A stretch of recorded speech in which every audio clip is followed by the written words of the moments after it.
Hello ಎಲ್ರಿಗೂ ನಮಸ್ಕಾರ. ನಾನು ವೀಣಾ ಜಯಶಂಕರ. ನೀವು ನೋಡ್ತಾ ಇದ್ದೀರಾ ನ್ಯೂಸ್ 18 ಡಿಜಿಟಲ್. ಕ್ಯಾನ್ಸರ್ ಇತ್ತೀಚೆಗೆ ಬಹಳ ಸರ್ವೇ ಸಾಮಾನ್ಯವಾಗಿರುವಂಥ ಕಾಯಿಲೆ ಆಗಿಬಿಟ್ಟಿದೆ. ದೇಹದ ಯಾವುದೇ ಭಾಗಕ್ಕೆ ಬೇಕಾದರೂ ಕ್ಯಾನ್ಸರ್ ಅಟ್ಯಾಕ್ ಆಗಬಹುದಂತೆ. ಇತ್ತೀಚಿನ ಸ್ಟಡಿ ಪ್ರಕಾರ ಕ್ಯಾನ್ಸರ್ನಲ್ಲಿ 100ಕ್ಕೂ ಹೆಚ್ಚು ಟೈಪ್ಸ್ ಇದೆ ಅನ್ನೋದು ಗೊತ್ತಾಗಿದೆ. ಭಾರತದಲ್ಲಿ ಅದರಲ್ಲೂ ಮಹಿಳೆಯರಲ್ಲಿ ಹೆಚ್ಚಾಗಿ ಕ್ಯಾನ್ಸರ್ ಕಾಣಿಸ್ಕೊಳ್ತಾ ಇದೆಯಂತೆ. ಹೌದು, ಇತ್ತೀಚಿನ ಒಂದು ರಿಸರ್ಚ್ ಪ್ರಕಾರ ಭಾರತದಲ್ಲಿ ಮಹಿಳೆಯರಿಗೆ ಹೆಚ್ಚಿನ ಕ್ಯಾನ್ಸರ್ ಅಟ್ಯಾಕ್ ಆಗ್ತಾ ಇದ್ರೂ ಕೂಡ ಪುರುಷರೇ ಸಾಯೋದ್ರಲ್ಲಿ ಮೇಲುಗೈ ಸಾಧಿಸಿದಾರಂತೆ. ವರ್ಲ್ಡ್ ಕ್ಯಾನ್ಸರ್ ರಿಸರ್ಚ್ ಫಂಡ್ ಪ್ರಕಾರ ಈ ಮಾಹಿತಿ ಸಿಕ್ಕಿರೋದು. ಭಾರತದಲ್ಲಿ ಮಹಿಳೆಯರಿಗೆ ಹೆಚ್ಚಾಗಿ ಕ್ಯಾನ್ಸರ್ ಬಂದರೂ ಕೂಡ ಸರ್ವೈವಲ್ ರೇಟ್ ಜಾಸ್ತಿ ಇರೋದು ಮಹಿಳೆಯರಿಗೆ ಅಂತೆ ಪುರುಷರಿಗೆ ಕಂಪೇರ್ ಮಾಡಿದ್ರೆ. ಪುರುಷರು ಹೆಚ್ಚಾಗಿ ಕ್ಯಾನ್ಸರ್ಗೆ ತುತ್ತಾಗಿ ಸಾವನ್ನಪ್ತಿದಾರಂತೆ. ನಿರ್ಭೀತ, ನಿಷ್ಪಕ್ಷಪಾತ, ವಿಶ್ವಾಸಾರ್ಹ ಸುದ್ದಿಗಳಿಗೆ ಹೆಸರಾಗಿರುವ ನ್ಯೂಸ್ 18 ಕನ್ನಡ ಈಗ ಆಪ್ನಲ್ಲೂ ಲಭ್ಯವಿದೆ. ದಯವಿಟ್ಟು ಇಲ್ಲಿರುವ QR ಕೋಡ್ನ ಸ್ಕ್ಯಾನ್ ಮಾಡಿಕೊಂಡು ಆಪ್ ಡೌನ್ಲೋಡ್ ಮಾಡೋದಕ್ಕೆ ಮರಿಬೇಡಿ. ನಿಮ್ಮ ಬೆಂಬಲ ಹೀಗೆ ಸದಾ ನಮ್ಮೊಂದಿಗಿರಲಿ. ಧನ್ಯವಾದ. ಈ ರಿಸರ್ಚ್ ಪ್ರಕಾರ ಏನಂದ್ರೆ ಮಹಿಳೆಯರಿಗೆ 3 ವಿಧವಾದ ಕ್ಯಾನ್ಸರ್ ಸಾಮಾನ್ಯವಾಗಿ ಕಾಣಿಸ್ಕೊಳ್ಳುತ್ತೆ. ಸರ್ವೈಕಲ್ ಕ್ಯಾನ್ಸರ್, ಬ್ರೆಸ್ಟ್ ಕ್ಯಾನ್ಸರ್ ಹಾಗೆ ಓವೇರಿಯನ್ ಕ್ಯಾನ್ಸರ್. ಆದರೆ ಪುರುಷರಲ್ಲಿ ಹಲವು ವಿಧವಾದ ಕ್ಯಾನ್ಸರ್ಗಳು ಕಾಣಿಸ್ಕೊಳ್ಳುತ್ತೆ. ಇದಕ್ಕೆ ಮೂಲ ಕಾರಣ ಅವರ ದುರಭ್ಯಾಸಗಳು ಮತ್ತು ಚಟಗಳು ಅಂತ ಈ ರಿಸರ್ಚ್ ಹೇಳಿದೆ. ಫಾರ್ ಎಕ್ಸಾಂಪಲ್, ಸ್ಮೋಕಿಂಗ್, ತಂಬಾಕು ಅಥವಾ ಆಲ್ಕೋಹಾಲ್ ಸೇವನೆ ಅಂತ ಹೇಳಲಾಗುತ್ತೆ. ಮಹಿಳೆಯರಿಗೂ ಇತ್ತೀಚೆಗೆ ಈ ದುರಭ್ಯಾಸಗಳು ಇದ್ರೂ ಕೂಡ ಹೆಚ್ಚಾಗಿ ಪುರುಷರೇ ಇದಕ್ಕೆ ಬಲಿಯಾಗ್ತಿರೋದು ಯಾಕೆ ಅನ್ನೋದಕ್ಕೆ ಮೂಲ ಕಾರಣ ಅವರ ಇಮ್ಯುನಿಟಿ ಪವರ್ ಕಡಿಮೆ ಆಗ್ತಾ ಬಂದಿರುತ್ತಂತೆ. ಹೆಚ್ಚಾಗಿ ವ್ಯಸನಿಗಳಾಗೋದು ಪುರುಷರೇ ಅಂತೆ. ಹಾಗಾಗಿ ಅವರ ಇಮ್ಯುನಿಟಿ ಪವರ್ ದಿನೇ ದಿನೇ ಕಡಿಮೆ ಆಗ್ತಾ ಇರೋದ್ರಿಂದ ಕ್ಯಾನ್ಸರ್ಗೆ ಟ್ರೀಟ್ಮೆಂಟ್ ತಗೊಂಡ್ರೂ ಕೂಡ ಅವರಲ್ಲಿ ಬದುಕುಳಿಯುವ ಸಾಧ್ಯತೆಗಳು ಇರೋದಿಲ್ಲ. ಆದರೆ ಮಹಿಳೆಯರ ವಿಷಯ ಹಾಗಲ್ಲ. ಅವ್ರಿಗೆ ಬರೋದು 3 ಟೈಪ್ ಆಫ್ ಕ್ಯಾನ್ಸರ್ ಹೆಚ್ಚಾಗಿ ಬರೋದು.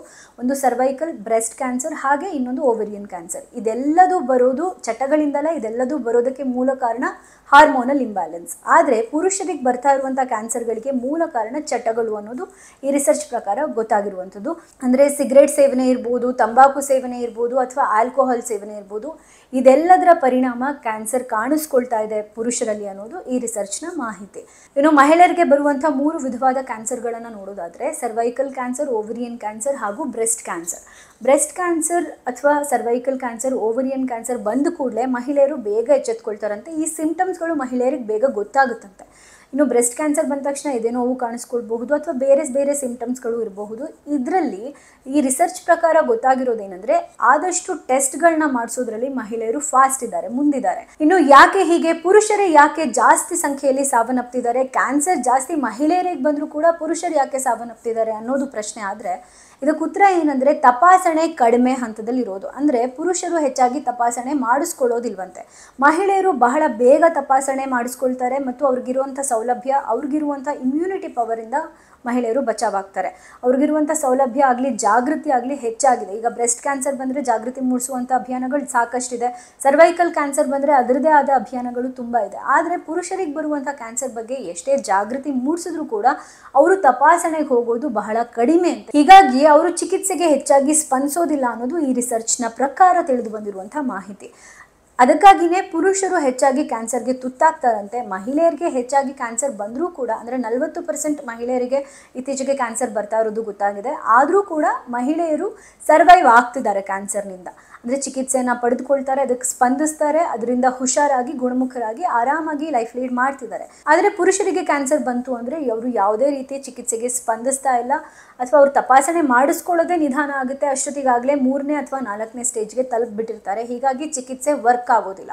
ಹಾಗೆ ಚಿಕಿತ್ಸೆಗೆ ಸ್ಪಂದಿಸುವ, ಅಂದರೆ ಇಮ್ಯುನಿಟಿ ಪವರ್ ಇಲ್ಲದೆ ಇರೋದ್ರಿಂದ ಅವ್ರು ಚಿಕಿತ್ಸೆಗೆ ಸ್ಪಂದಿಸೋಕ್ಕೂ ಕೂಡ ಸಾಧ್ಯ ಆಗ್ತಾ ಇರಲ್ಲ. ಹೀಗಾಗಿನೇ ಪುರುಷರು ಅತಿ ಹೆಚ್ಚು ಸಂಖ್ಯೆಯಲ್ಲಿ ಕ್ಯಾನ್ಸರ್ನಿಂದ ತುತ್ತಾಗ್ತಿದ್ದಾರೆ, ಕ್ಯಾನ್ಸರ್ನಿಂದ ಸಾವನ್ನಪ್ತಿದ್ದಾರೆ ಅನ್ನೋದು ಈ ರಿಸರ್ಚ್ನ ಪ್ರಕಾರ ತಿಳಿದು ಬಂದಿರುವಂಥ ಮಾಹಿತಿ. ನಿರ್ಭೀತ, ನಿಷ್ಪಕ್ಷಪಾತ, ವಿಶ್ವಾಸಾರ್ಹ ಸುದ್ದಿಗಳಿಗೆ ಹೆಸರಾಗಿರುವ ನ್ಯೂಸ್ 18 ಕನ್ನಡ ಈಗ ಆಪ್ನಲ್ಲೂ ಲಭ್ಯವಿದೆ. ದಯವಿಟ್ಟು ಇಲ್ಲಿರುವ QR ಕೋಡ್ನ ಸ್ಕ್ಯಾನ್ ಮಾಡಿಕೊಂಡು ಆಪ್ ಡೌನ್ಲೋಡ್ ಮಾಡೋದಕ್ಕೆ ಮರಿಬೇಡಿ. ನಿಮ್ಮ ಬೆಂಬಲ ಹೀಗೆ ಸದಾ ನಮ್ಮೊಂದಿಗಿರಲಿ. ಧನ್ಯವಾದ.